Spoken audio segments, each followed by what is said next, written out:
Geopolitics का एक बड़ा सीधा रूल है, follow the money and follow the strategic assets. जब किसी देश का प्राइम मिनिस्टर कोई फॉरेन टूर खत्म करता है तो उसकी कामयाबी का ब्लूप्रिंट उनके जॉइंट स्टेटमेंट्स और बैलेंस शीट्स में दिखाई देता है। हाल ही में इंडिया के पीएम के 5 नेशन टूर ने देश के लिए पूरे 3,50,000 करोड़ यानी कि $40 बिलियन का फ्रेश इन्वेस्टमेंट कमिटमेंट्स और स्ट्रेटेजिक एक्सपेंशन सिक्योर किए हैं। लेकिन अगर आप इंटरनेट के इन सो कॉल्ड ज्ञानियों, सिलेक्टिव क्लिप कटुआ लोगों और इनके छपरी इकोसिस्टम की सुनोगे तो आपको लगेगा कि ये पूरा ही टूर सिर्फ टेलीप्रॉम्प्टर्स, स्पेलिंग मिस्टेक्स और मैथ्स पजल्स के बारे में था। क्योंकि जब स्ट्रेटेजिक और स्ट्रक्चरल आउटकम्स को काउंटर करना इन लिब्रांडोस के बस की बात नहीं होती, तब अटेंशन के लिए ये सबसे घटिया वेपन एक्टिव कर देते हैं, कॉग्निटिव डिस्ट्रैक्शन। ट्रिवियल बातों पे इतनी जोर जोर से छाती पीटो कि बिलियंस ऑफ डॉलर्स की डील जनता की नजर से गायब हो जाए। ये जानबूझकर देश के अचीवमेंट्स छुपाते हैं अपनी जमाती ऑडियंस से ताकि ये अपना एंटी भारत एजेंडा पूरा कर सके। खैर, लिब्रांडोस को तो छाती पीटे का काफी पुराना एक्सपीरियंस है क्योंकि इनके अबुओं का तो ताजियों से पुराना रिश्ता है। तो आज हम इनकी इसी बकलोली को फैक्ट्स के साथ क्लियर करेंगे। तो चलिए आज का रंगारंग कार्यक्रम शुरू करते हैं। श्री श्री गणितेश्वर महाराज नरेंद्र मोदी ने क्या कहा है? पिछले साल 26 जनवरी को भारत ने अपना गणतंत्र दिवस धूमधाम से मनाया। 26, 2 और 6, 2 + 6 = और मेरे मित्र का जन्मदिन भी 17 है, 1+। मोदी जी, जब इतनी मैथ्स आप कर ही रहे हो तो थोड़ी मैथ्स मेरी भी सुन। आप पहले मैं तेरा मैथ्स ठीक करती हूँ। 90 + 9 = 99। इतने ही इलेक्शन राहुल हार चुका है। 0 + 0 = 0। इतने ही स्टेट्स में लेफ्ट की सरकार है। अगेन 90 + 9 = 99। इतने सांसद हैं। 0 + 3 = 3। इतने ही राज्यों में तेरी पॉपो की सरकार है। तो अपना भिंडी रोना बंद कर और अपने पॉपो के कान में जाके बर्नऑल लगा। देखो, मैंने वही बोला है जो तुमने सुना है। मन की बात अलग हो सकती है। मोदी की पॉपुलैरिटी देखकर बहुत जल गई इन बेचारों की।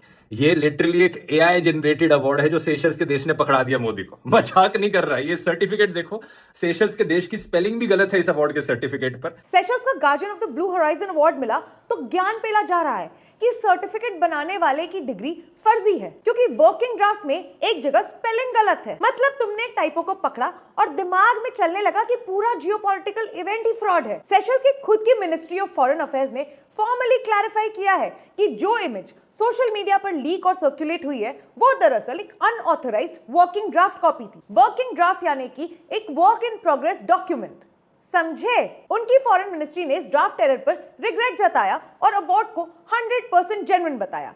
अब तुम खुद सोचो, जब दो सॉवरेन नेशंस के बीच महीनों की डिप्लोमेटिक डेस्क वर्क चलता है, प्रोटोकॉल साइन होते हैं, तब क्या वहां कोई बच्चा बैठकर रैंडम सर्टिफिकेट्स छाप रहा होता है? पर इनकी दिक्कत ये नहीं है। इनको तो बस एक सस्ता हैंडल पकड़ना है और वही बेसलेस प्रोपेगेंडा करना है। और ये जो बोल रहे हैं ना कि पीएमओ से कॉल जाता होगा कि अवार्ड तैयार रखे वरना मोदी जी नहीं आएंगे, तुम्हारे घर की बर्थडे पार्टी नहीं चल रही है जहां फोन करके रिटर्न गिफ्ट फिक्स होते हैं। और अगर ऐसा ही होता तो माइनो के बेटे को कितने अवार्ड्स मिले हैं बताना जरा। वो तो सोरोस के आगे हाथ फैला के बैठा रहता है। वहां कभी सवाल उठाने की हिम्मत हुई है तुम लोगों की? खैर, इनकी ये बकलोली यही नहीं रुकती। इसकी सगी बहन पूतना 2.0 भी चिल्ला रही है। उस बेचारी को भी बड़ा दर्द हुआ है। उसी पे सीमित रहे ना तू मेरे भाई के, हम बादल से बेनिफिट कर लेंगे, नाले से गैस बना दे, फलाना ढिमकाना। ये मेरे भाई यार, ये मेरे साथ क्यों कर रहा है तू? प्लीज मत करना प्लीज। कब तक तेरी गलतियों का टोकरा उठाऊंगा मैं। सेशल्स के साथ इंडिया ने मैरीटाइम सिक्योरिटी और अजम्पशन आइलैंड बेस्ड प्रोजेक्ट पर डायरेक्ट इंफ्रास्ट्रक्चर डेवलपमेंट और एब्सोल्यूट वैलिडेशन साइन किया है। इस डील का डायरेक्ट आउटकम यह है कि इंडियन ओशन के सबसे क्रूशियल चोक पॉइंट पर अब हमारी नेवी का पहरा रहेगा। कल को अगर कोई दुश्मन देश वहां पर अपनी न्यूक्लियर सबमरीन लगाने की सोचेगा भी तो पहले उसे इंडिया के बनाए हुए स्ट्रेटेजिक एसेट्स का सामना करना पड़ेगा। पर अगर लिब्रांडूज अपनी जमाती ऑडियंस को ये सच बता देंगे तो भारत के अगेंस्ट प्रोपेगेंडा कैसे होगा? एक तो ये नॉन बायोलॉजिकल खुद शून्य है आदमी, ऊपर से ये शून्य पे सवार रहता है। अबे उतर जाना मेरे शून्य से नीचे। ये कभी ऑस्ट्रेलिया जाके 1 और 1 11 कर देता है, कभी इंडोनेशिया जाके उसका बर्थडे 17, हमारा रिपब्लिक डे 26 को मिला के 1 7 2 6 8 कर देता है, कभी एक्स्ट्रा 2 भी ढूंढ लेता है। इस दरियाई घोड़े की बातें सुनकर सुनील पाल भी शर्मा जाए। वो नॉन बायोलॉजिकल हो या ना हो, पर तुम जरूर इलॉजिकल हो। शून्य पे तो माइनो सवार है। 0 win in the last 3 national elections. ओ, बुरा लगा? जाओ बोल दो अपने पॉपा को। यहाँ पे गलेलियो और न्यूटन ने बात करना छोड़ दिया है। मुझ पे हंसते हैं सब, मुझ पे चंदू बोलते हैं मुझको। फिलहाल इनकी ये बकैती चल रही है कि इंडोनेशिया में जाकर 26 जनवरी और बर्थ डेट 17 को जोड़कर नंबर 8 का ब्लाइंड मोनोलॉग चला दिया गया है, जिसमें गलीलियो और न्यूटन भी शर्मा जाएं। अबे तुझ पे सब वैसे भी हंसते हैं। अपने तबेले से बाहर निकलेगी ना, तब तुझे पता चलेगा कि तेरी बात और गधे की लात में लोगों को ज्यादा फर्क नहीं लगता। कॉन्टेक्स्ट के दुश्मनों, क्लिप कटुआ बनना बंद करो। जियोपॉलिटिक्स गलीलियो और न्यूटन के फॉर्मूला से नहीं चलती। इंडोनेशियन प्रेसिडेंट की उस 38 सेकंड की क्लिप से इन्होंने जानबूझकर वो हिस्सा डिलीट कर दिया जहां उन्होंने खुद अपने भाषण में बताया था कि 8 उनका लकी नंबर है और वो हर काम 8 की कॉम्बिनेशंस में ही करते हैं। 2 और 6, 2 + 6 = 8 is my lucky number. तो पीएम मोदी का उन्हें यह बताना कि इंडिया का रिपब्लिक डे 26 को होता है और उनका बर्थडे 17 को, जिसका कॉम्बिनेशन 8 बनता है, वो एक डायनामिक और स्पॉन्टेनियस डिप्लोमेटिक विन था। बट अगेन लिब्रांडो को तो ये सब समझेगा नहीं, क्योंकि हगने भी तो ये स्क्रिप्टेड ही जाते हैं। दो लीडर्स के बीच में एक नेचुरल आइस ब्रेकर चल रहा था जो हर समिट में होता है। लेकिन इन तूचियों का एजेंडा तो यही है ना कि 10 सेकंड की रील काटो और अपनी जमाती ऑडियंस को और गुमराह कर दो। इसलिए ऐसे लोगों को क्लिप कटुआ कहते हैं। इनका काम है ओरिजिनल क्लिप को काटना और मिस इन्फॉर्मेशन फैलाना। भाई दुनिया फ्लैट है, ऐसी मिस इन्फॉर्मेशन तुम्हारी ऑडियंस के लिए काफी नहीं है क्या? और मैथ्स केवल इन जैसे जाहिलों को समझ नहीं आती। और रैंटिंग गोला जैसी मादा मेंढक को तो देख के किसी ने यही लिखा होगा, ओ जाहिल स्त्री कल भी मत आना। और ये माइनों के पालतू भौ सोचते हैं कि फिलोसोफर का नाम लेने से इनकी जमाती ऑडियंस इनको इंटेलेक्चुअल समझेगी। आज ये मेरा घंटा। इंडिया ने इंडोनेशिया के सबसे स्ट्रेटेजिक और deep sea port Sabang port का full operational access control final कर लिया है। सबांग पोर्ट की पोजीशन डायरेक्ट मलाक्का स्ट्रेट के मुंह पर है, जहां से पूरी दुनिया का 40% ट्रेड और नेवल लाइंस गुजरती हैं। भारत को वहां तक पहुंचाना पहले की गवर्नमेंट के लिए सिर्फ एक सपना था। भाई एक्चुअली उनके सपने में भी नहीं था। पर आज वहां इंडियन नेवी का प्रेजेंस चाइना की स्ट्रिंग ऑफ पर्ल स्ट्रैटेजी का डायरेक्ट चेकमेट है। ये है रियल ग्राउंड डिप्लोमेसी, जिसे तुम मैथ पजल कह के डिफेम कर रही हो। खैर सबसे बड़ा थप्पड़ तो इनके मुंह में तब लगा जब इंडोनेशिया ने इंडिया से ईवीएम डेवलप करने पे हेल्प मांगी। And not just Indonesia, 28 other Nations including Australia ने भी इंडिया से ईवीएम डेवलपमेंट पे डिमांड किया है। हाँ वही ईवीएम जिसको ये चमन चटोरी लिब्रांडू मंडली हर बार हैक्ड बता देती है। लेकिन जब ईसीआई हैकाथॉन अरेंज करता है तो इनमें से एक भी इंटेलेक्चुअल हैक नहीं कर पाता ईवीएम को। क्यों लस्सी हो गई तुम्हारी? अब पी के सो जाओ चुपचाप। दूसरे देश भारत की ईवीएम टेक्नोलॉजी पे भरोसा करते हैं, पर ये लिब्रांडू मंडली अपनी ही देश की टेक्नोलॉजी का मजाक उड़ाते हैं। और ये मजाक भी सिलेक्टिव है। अगर इनके पसंद की सरकार आ जाए तो सब चंगा है भाई। ईवीएम बिल्कुल बढ़िया टकाटक खटाखट चल रही है। मोदी जी को रास्ता दिखा दे, खटाखट खटाखट खटाखट। पर अगर बीजेपी की सरकार आ जाए तो वोट चोरी हो गई, एसआईआर फालतू में लगा दिया, ईवीएम हैक्ड है, दुनिया भर के बहाने कर लेंगे, ये काम नहीं करेंगे। पर बेटा कब तक सोरोस की गेंद साफ करते रहोगे तुम लोग? अब तो वो भी थक गया होगा। खैर अब देखिए इनको ना 7 + 1 8 होता है। मका मित्र 16 दूनी 2 8 जय जाट जय जाट। एक तो इसकी नाक देख के लगता है कि इंडिया में ऑक्सीजन की कमी कहां से हो रही है। ओ खली से बड़ी औरत, थोड़ा फैक्ट चेक कर ले, वरना फिर से डेफेमेशन केस को निपटाने के लिए ट्विटर पे भीख मांगनी पड़ेगी। और इस रील का लॉजिक तो और भी अजीब है, जहां पे 2 + 6 और 7 + 1 के लॉजिक को फेल किया जा रहा है। जब दो देशों के लीडर स्टेज पर खड़े होकर डिप्लोमेटिक मेटाफर्स और इडियम्स का उपयोग करते हैं तो उसे एलिमेंट्री मैथ का पेपर समझकर फेल नहीं करते हैं। Is more than 1 + 1 = 2. Traditional wisdom says that 1 + 1 is 2. But when India and Australia come together, 1 + 1 is 11. Is that how they measured the carpet? Australia में भी यही किया था। ऑस्ट्रेलियन पीएम ने पहले कहा था कि 1 + 1 is often greater than 2, जिसके जवाब में एक और लिंग्विस्टिक इडियम 1 और 11 का उपयोग किया गया हमारे पीएम द्वारा। पर इन लोगों ने उसे मैथमेटिकल फेलियर बोल दिया। अबे चप्पल कहाँ है मेरी, चप्पल कहाँ है? इन सालों ने कुछ पढ़ा लिखा भी है कि नहीं? मेटाफर्स और मैथ्स में डिफरेंस नहीं पता इनको, आए बड़े इंटेलेक्चुअल बनने।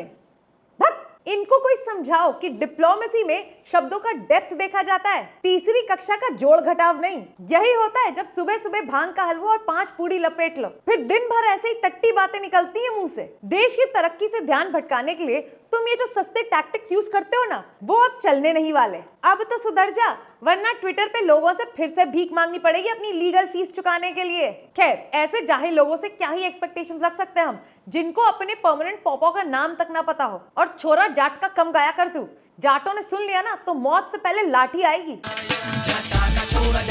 और अब मैं इस लिब्रांडू मंडली और उनकी जमाती ऑडियंस को बताती हूँ कि ऑस्ट्रेलिया में एक्चुअली हुआ क्या, वो सब कुछ जो आपके पॉपा की टोपीबाज गवर्नमेंट की बस की नहीं थी। इंडिया ने ऑस्ट्रेलिया से यूरेनियम सप्लाई और specialised long range defence logistics framework को पूरी तरह एक्सपैंड करवा कर लॉक कर दिया है। एक ऐसी crucial nuclear fuel energy deal जो पिछले 10 साल से ब्लॉक पड़ी हुई थी, उसे क्लियर किया गया है ताकि देश के न्यूक्लियर रिएक्टर्स को एनर्जी मिल सके। और इंडो स्पेसिफिक महासागर में अब इंडिया और ऑस्ट्रेलिया की नेवी मिलकर पहरा देगी, तो अब दूसरे देशों की गुंडागर्दी नहीं चलने वाली। पर ये सब तुम कैसे बताओगे, क्योंकि तुम्हारे पसंदीदा पॉपा की सरकार तो सिर्फ वहां स्टेट डिनर्स करके लौट आती थी और मोदी गवर्नमेंट देश का एब्सोल्यूट फ्यूचर सिक्योर कर रही है। तुम बेटा 1+1, 1+2, 1+3 यही करते रह जाओ, क्योंकि तुम्हारे पॉपा का IQ भी वैसा ही है। अब बात करते हैं जमाती ऑडियंस के लाठी के उस इकोसिस्टम की जो जर्मनी में बैठकर सिलेक्टिव फैक्ट चेकिंग का कार्ड खेलता है। इस पूरे नेटवर्क का मैनिपुलेशन लेवल देखो। इनका पूरा लॉजिक इस बात पर टिका है कि अगर किसी इंटरनेशनल डिस्टिंक्शन अवार्ड की लैंडिंग वेबसाइट टेम्पररी डाउन है या बैकएंड अपडेटेड नहीं हुई है, तो इनके हिसाब से पूरा अवार्ड ही फेक है या फिर पीएमओ में स्कैम चल रहा है। पहली बार नहीं है कि ऐसा हो रहा हो। इससे पहले इजराइल ने एक अवार्ड दिया था इसी साल, वो अवार्ड भी पहली बार मोदी को मिला है, उससे पहले किसी को नहीं मिला, यानी उसी चीज के लिए बनाया गया अवार्ड है। और ऐसी 2019 में एक फिलिप कोटलर अवार्ड मिला था प्रधानमंत्री मोदी को एक वर्ल्ड मार्केटिंग समिट के द्वारा। तो सारे न्यूज चैनल्स में चलने लगा था उस वक्त की प्रधानमंत्री मोदी पहले रेसिपिएंट है इस फिलिप कोटलर अवार्ड के। ये दावा किया जा रहा है कि इजराइल का नेसेट मेडल और 2019 का Philip Kotler presidential award Modi ji को पहली बार मिला और इसका कोई हिस्टोरिकल डेटाबेस नहीं है, तो ये बिल्कुल ही फ्रॉड है। थोड़ा तो अपना कैमरा बंद करके एडमिनिस्ट्रेटिव प्रोटोकॉल्स पढ़ना सीख लो। फिलिप कोटलर प्रेसिडेंशियल अवार्ड कोई टारगेट बेस्ड दिवाली का बोनस नहीं है जो हर साल बांट दिया जाए। ये एक एक्सेप्शनल डिस्टिंक्शन रिकॉग्निशन है जो world marketing summit on Kotler impact ने dedicated global governance, structural public policy integration और नेशनल इकोनॉमिक शिफ्ट के लिए इंस्टीट्यूट किया था। जब कोई ग्लोबली रिकॉग्नाइज्ड इंस्टीट्यूशन किसी नेशन को मैक्रो इकोनॉमिक अलाइनमेंट को एक्नॉलेज करने के लिए एक unique level excellence award design करता है ना, तो उसकी वैलिडेशन रिसिपिएंट के इंस्टीट्यूशनल रिफॉर्म से होती है, ना कि तेरी सस्ती विकिपीडिया एनालिसिस और सर्वर वेरिफिकेशन से। अगर पिछले सालों में किसी और को ये अवार्ड नहीं मिला, तो इसका सीधा मतलब यह है कि ग्लोबल इकोनॉमी में उस स्केल पर कोई भी कॉर्पोरेट कैपिटलिज्म और मास पब्लिक वेलफेयर को मिक्स करने वाली लीडरशिप आई ही नहीं है जिसे कोटलर टीम सिलेक्ट करती। इसीलिए जल रही है इन लिब्रांडुओं की। तुम जर्मनी के सर्वर चेक करते रह गए और वहां ग्लोबल वैलिडेशन का नया बेंचमार्क सेट हो गया। और जब तू बैठकर ये बकैती कर रहा था, तब इंडिया ने फिलीपींस के साथ पूरे $375 मिलियन की हिस्टोरिकल ब्रह्मोस एंड अस्त्र मिसाइल डील लॉक कर दी। और पता है इससे क्या हुआ? इंडोनेशिया की मैरीटाइम डिफेंस को हमारे वेपन सिस्टम पर डिपेंडेंट कर दिया। और सिर्फ यही नहीं, इनफैक्ट साउथ चाइना सी में इंडिया की जियोपॉलिटिक्स को डोमिनेंट पोजीशन पर लाकर खड़ा कर दिया। लेकिन हाँ, फिर ये सब कैसे बताएंगे, वरना पॉपो का फोन जो आ जाएगा। जितना बेवकूफ इनका युवा नेता है, उतने ही बेवकूफ ये लोग हैं और उससे ज्यादा बेवकूफ इनकी ऑडियंस।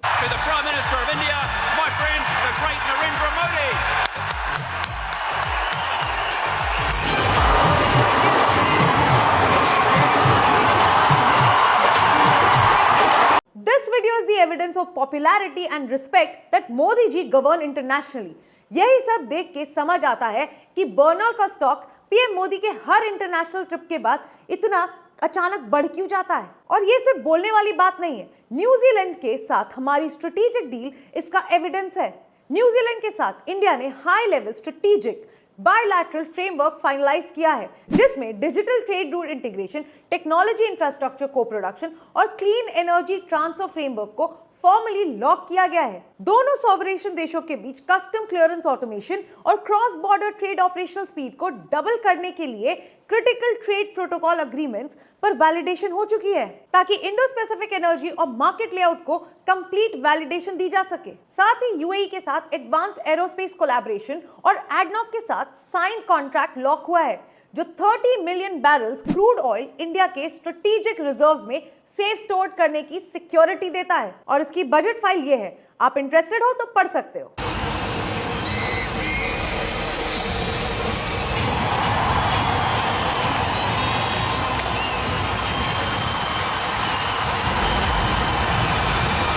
इसे कहते हैं ऑरा, जो कि एक इंडियन प्राइम मिनिस्टर का होना चाहिए, ना कि किसी सुपर पीएम के कोने में बैठकर मुंह छुपा लेने जैसा होना चाहिए। कुछ याद आया? छोड़ो, मेहनत मत करो, मैं हूं ना याद दिलाने के लिए। Is Champ there? Who is Champ? That question will be answered this Sunday night!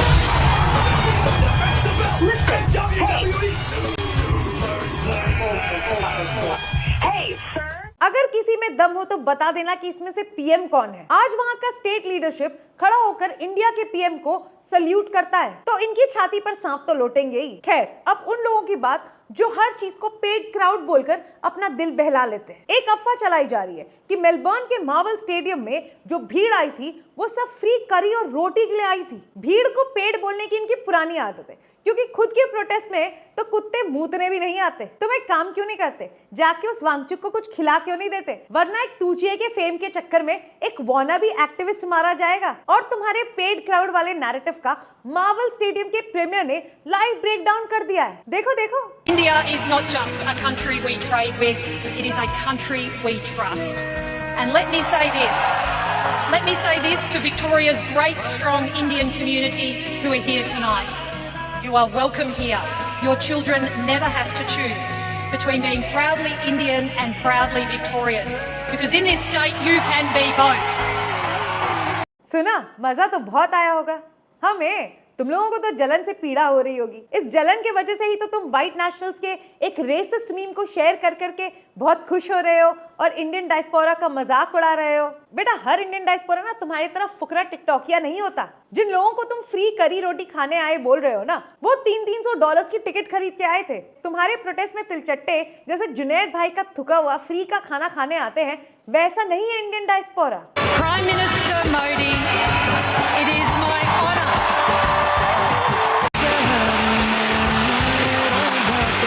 Uff man, what a prime minister and what a public connect he has even after 12 years. पर चमचे नहीं मानेंगे। अरे यार, अब तो सुधर जाओ।